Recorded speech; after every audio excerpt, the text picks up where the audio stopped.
le fantôme de son oncle passe là où elle travaille pour lui demander le transport pour aller au village, alors que cette dernière ne savait pas que son oncle venait de décéder par un accident. Ça fait même pas 30 minutes de cela. Histoire mystique. C'est l'histoire que je vous raconte. Cela se passait la semaine dernière en République du Congo, plus précisément à Pointe-Noire, au grand marché de Pointe-Noire, la team HPH. Avant toute chose, j'aimerais attirer votre attention et surtout prier sans cesse. Voilà une jeune femme qui détient une cabine téléphonique. Voilà qu'elle fait souvent, que les gens souvent viennent.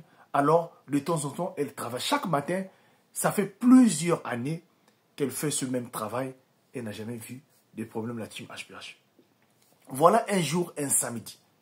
Pendant qu'il faisait 11h30, elle était là, assise devant sa cabine, en train de servir ses clients. Et très vite, son oncle, qui vit dans un quartier de Ngoyo, est venu le trouver là, au marché là-bas, donc sous sa cabine, afin de lui demander un service. C'est bizarre parce que cet oncle-là, de nature, ne demande jamais. Mais sauf qu'elle, elle avait de bonnes relations avec cet oncle-là. Et que ce oncle est venu demander vraiment si elle pouvait lui donner vraiment l'argent du transport pour qu'il paye le transport à l'instant même là, qu'il est en train de partir dans un village, alors les villages Vili là-bas. Voilà, cette dernière demande donc à son oncle combien il voulait. L'oncle lui dit qu'il avait besoin seulement de 5 000 francs. Sans hésiter, elle aussi, sans réfléchir, elle fait rentrer la main dans son sac, elle prend 5 000 francs et donne donc à son oncle.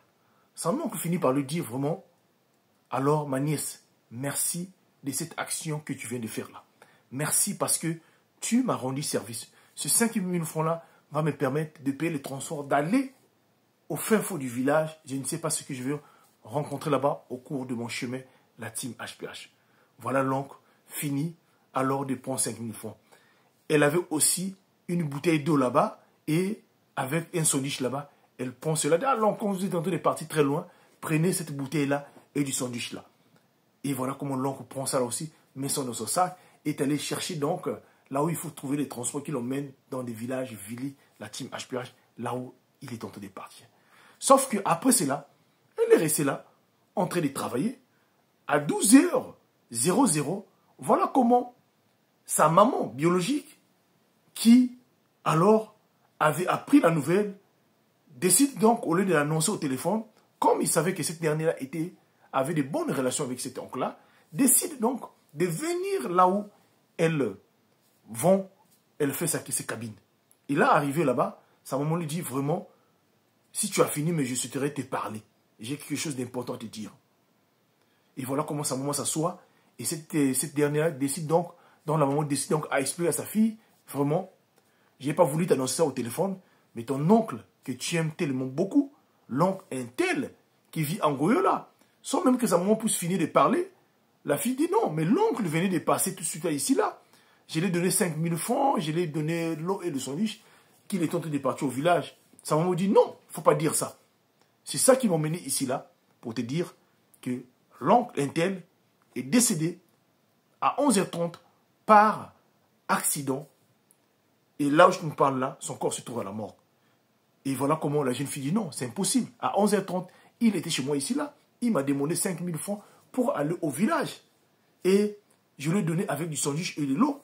Il m'a même dit merci. Il m'a même dit que tu es ma meilleure nièce qui me rend toujours des services. Comment ça? Cette dernière-là ne croyait pas. Alors, elle décide donc de fermer sa cabine afin d'aller toucher du doigt. Elle et sa maman se sont dirigés dans la parcelle de cet oncle-là, en Goyo. Arrivé là-bas, les gens pleuraient et c'était une confirmation, la team HPH. Il dit, nous sommes dans un monde là où il y a plusieurs mondes. Certaines choses, parfois, on ne sait pas comment faut-il faire pour expliquer cela. Partagez-moi cette histoire et surtout, priez sans cesse. Nous sommes dans un monde là où il y a plusieurs mondes. Que Dieu nous bénisse. Partagez-moi cette histoire. Merci beaucoup.